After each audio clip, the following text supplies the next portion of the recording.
श्री गणेशाय नमः। वागर्थाविव संपृक्तौ वागर्थ प्रतिपत्तये जगतः पितरौ वन्दे पार्वती परमेश्वरौ। श्रीमद्भागवत महापुराण एकादश स्कंध चतुर्थ अध्याय भगवान के अवतारों का वर्णन। ओम नमो भगवते वासुदेवाय। राजोवाच यानि यानिह कर्माणि यैर्यैः स्वच्छन्दजन्मभिः चक्रे करोति कर्ता वा हरिस्तानि ब्रुवन्तु नः। द्रुमिल उवाच यो वा अनन्तस्य गुणानन्तान् अनुक्रमिष्यन् स तु बालबुद्धिः। रजांसि भूमेर्गणयेत् कथञ्चित् कालेन नैवाखिलशक्तिधाम्नः। राजा निमि ने पूछा, योगीश्वरों, भगवान स्वतंत्रता से अपने भक्तों की भक्ति के वश होकर अनेक प्रकार के अवतार ग्रहण करते हैं और अनेक लीलाएं करते हैं। आप लोग कृपा करके भगवान की उन लीलाओं का वर्णन कीजिए जो वे अब तक कर चुके हैं, कर रहे हैं या करेंगे। अब सातवें योगीश्वर द्रुमिल जी ने कहा, राजन, भगवान अनंत हैं, उनके गुण भी अनंत हैं। जो यह सोचता है कि मैं उनके गुणों को गिन लूंगा, वह मूर्ख है, बालक है। यह तो संभव है कि कोई किसी प्रकार पृथ्वी के धूल कणों को गिन ले, परंतु समस्त शक्तियों के आश्रय भगवान के अनंत गुणों का कोई कभी किसी प्रकार पार नहीं पा सकता। भगवान ने ही पृथ्वी, जल, अग्नि, वायु, आकाश, इन पांच भूतों की अपने आप से अपने आप में सृष्टि की है। जब वे इनके द्वारा विराट शरीर ब्रह्मांड का निर्माण करके उसमें लीला से अपने अंश अंतर्यामी रूप से प्रवेश करते हैं, भोक्ता रूप से नहीं, क्योंकि भोक्ता तो अपने पुण्यों के फलस्वरूप जीव ही होता है, तब उन आदिदेव नारायण को पुरुष नाम से कहते हैं। यही उनका पहला अवतार है। उन्हीं के इस विराट ब्रह्मांड शरीर में तीनों लोक स्थित हैं। उन्हीं की इंद्रियों से समस्त देहधारियों की ज्ञानेंद्रियां और कर्मेंद्रियां बनी हैं। उनके स्वरूप से ही स्वतः सिद्ध ज्ञान का संचार होता है।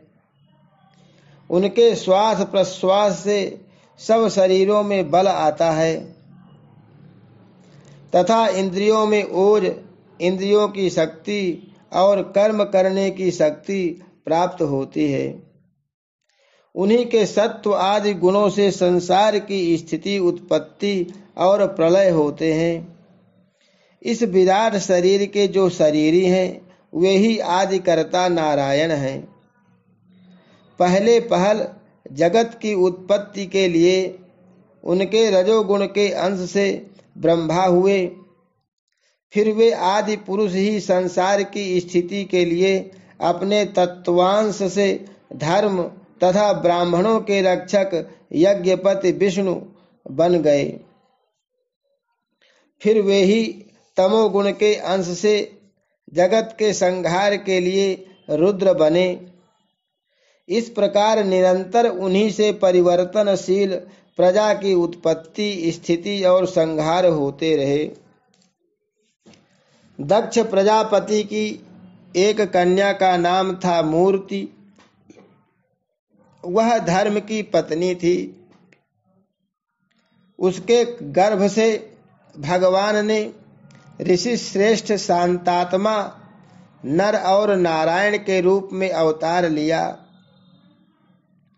उन्होंने आत्म तत्व का साक्षात्कार कराने वाले उस भगवदाराधन रूप कर्म का उपदेश किया, जो वास्तव में कर्म बंधन से छुड़ाने वाला और नैष्कर्म्य स्थिति को प्राप्त कराने वाला है। उन्होंने स्वयं भी वैसे ही कर्म का अनुष्ठान किया। बड़े बड़े ऋषि मुनि उनके चरण कमलों की सेवा करते रहते हैं। वे आज भी बदरिका आश्रम में उसी कर्म का आचरण करते हुए विराजमान हैं। ये अपनी घोर तपस्या के द्वारा मेरा धाम छीनना चाहते हैं। इंद्र ने ऐसी आशंका करके स्त्री वसंत आदि दल बल के साथ कामदेव को उनकी तपस्या में विघ्न डालने के लिए भेजा। कामदेव को भगवान की महिमा का ज्ञान नहीं था, इसलिए वह अप्सरागण वसंत तथा मंद सुगंध वायु के साथ बदरिकाश्रम में जाकर स्त्रियों के कटाक्ष बाणों से उन्हें घायल करने की चेष्टा करने लगा।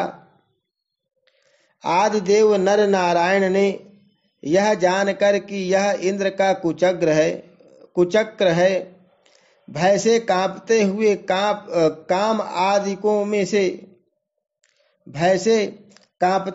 काम आदिकों से हंसकर कहा।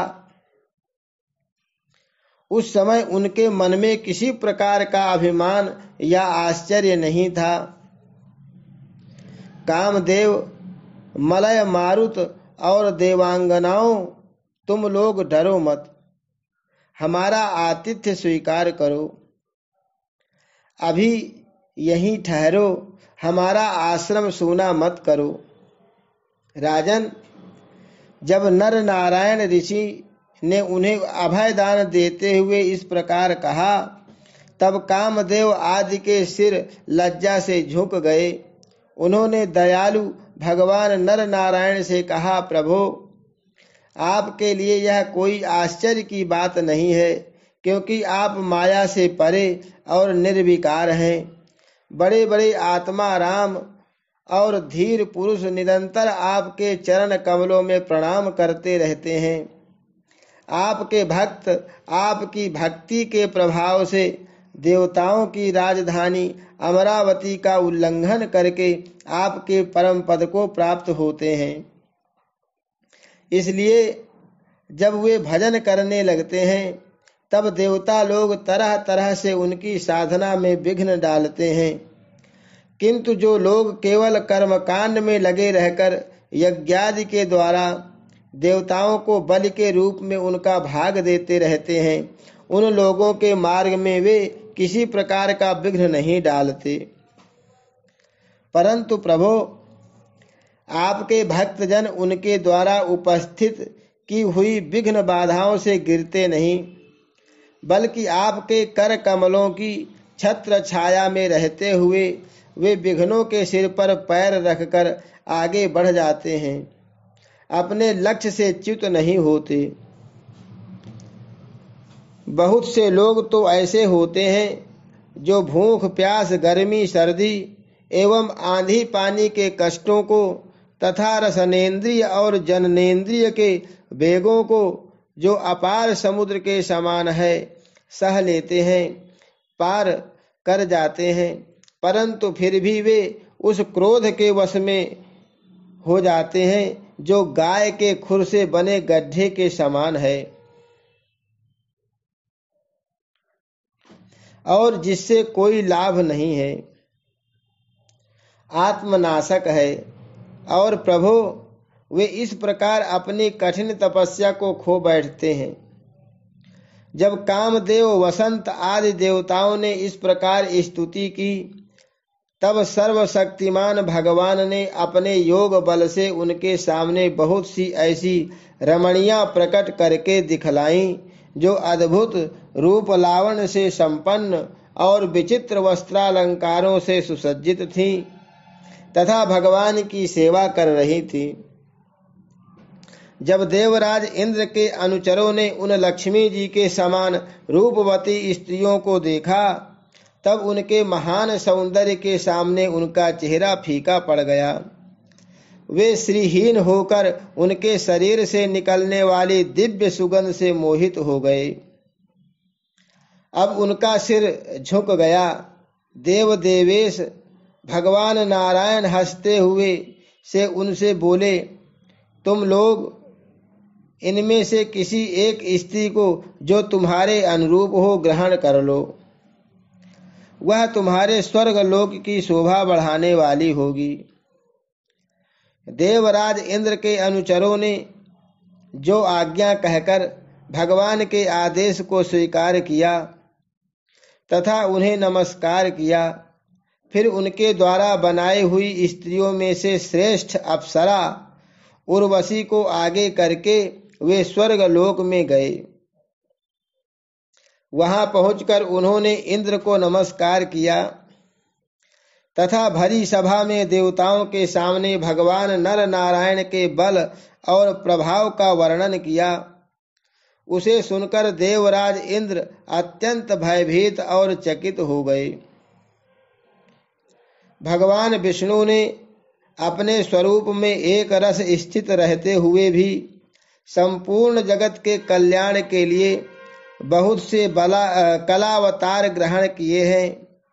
विदेहराज, हंस, दत्तात्रेय, सनक सनंदन, सनातन, सनत कुमार और हमारे पिता ऋषभ के रूप में अवतीर्ण होकर उन्होंने अनात्म साक्षात्कार के साधनों का उपदेश किया है। उन्होंने ही हयग्रीव अवतार लेकर मधुकैटभ नामक असुरों का संहार करके उन लोगों के द्वारा चुराए हुए वेदों का उद्धार किया है। प्रलय के समय मत्स्यावतार लेकर उन्होंने भावी मनु, सत्यव्रत, पृथ्वी और औषधियों की, धान्यादि की रक्षा की और वराह अवतार ग्रहण करके पृथ्वी का रसातल से उद्धार करते समय हिरण्याक्ष का संहार किया। कूर्मावतार ग्रहण करके उन्हीं भगवान ने अमृत मंथन का कार्य संपन्न करने के लिए अपनी पीठ पर मंदराचल धारण किया और उन्हीं भगवान विष्णु ने अपने शरणागत एवं आर्त भक्त गजेंद्र को ग्राह से छुड़ाया। एक बार वालखिल्य ऋषि तपस्या करते करते अत्यंत दुर्बल हो गए थे। वे सब कश्यप ऋषि के लिए समिधा ला रहे थे तो थक कर गाय के खुर से बने हुए गड्ढे में गिर पड़े, मानो समुद्र में गिर गए हों। उन्होंने जब स्तुति की तब भगवान ने अवतार लेकर उनका उद्धार किया। वृत्रासुर को मारने के कारण जब इंद्र को ब्रह्म हत्या लगी और वे उसके भय से भागकर छिप गए, तब भगवान ने उस हत्या से इंद्र की रक्षा की। और जब असुरों ने अनाथ देवांगनाओं को बंदी बना लिया, तब भी भगवान ने ही उन्हें असुरों के चंगुल से छुड़ाया। जब हिरण्यकशिपु के कारण प्रहलाद आदि संत पुरुषों को भय पहुंचने लगा, तब उनको निर्भय करने के लिए भगवान ने नृसिंहावतार ग्रहण किया और हिरण्यकशिपु को मार डाला। उन्होंने देवताओं की रक्षा के लिए देवासुर संग्राम में दैत्यपतियों का वध किया और विभिन्न मनवंतरों में अपनी शक्ति से अनेक कलावतार धारण करके त्रिभुवन की रक्षा की। फिर वामन अवतार ग्रहण करके उन्होंने याचना के बहाने इस पृथ्वी को दैत्यराज बल से छीन लिया और अदिति नंदन देवताओं को दे दिया। परशुराम अवतार ग्रहण करके उन्होंने ही पृथ्वी को 21 बार क्षत्रियहीन किया। परशुराम जी तो है वंश का प्रलय करने के लिए मानो भृगुवंश में अग्नि रूप से ही अवतीर्ण हुए थे। उन्हीं भगवान ने रामावतार में समुद्र पर पुल बांधा एवं रावण और उसकी राजधानी लंका को मटिया मेट कर दिया। उनकी कीर्ति समस्त लोकों के मल को नष्ट करने वाली है। सीतापति भगवान राम सदा सर्वदा सर्वत्र विजयी ही विजयी है। राजन, अजन्मा होने पर भी पृथ्वी का भार उतारने के लिए वे ही भगवान यदुवंश में जन्म लेंगे और ऐसे ऐसे कर्म करेंगे जिन्हें बड़े बड़े देवता भी नहीं कर सकते। फिर आगे चलकर भगवान ही बुद्ध के रूप में प्रकट होंगे और यज्ञ के अनधिकारियों को यज्ञ करते देखकर अनेक प्रकार के तर्क वितर्कों से मोहित कर लेंगे और कलयुग के अंत में कल की अवतार लेकर वे ही शूद्र राजाओं का वध करेंगे। महाबाहु विदेहराज, भगवान की कीर्ति अनंत है। महात्माओं ने जगतपति भगवान के ऐसे ऐसे अनेक जन्म और कर्मों का प्रचुरता से गान भी किया है। हरि शरणम, श्री कृष्णार्पणमस्तु।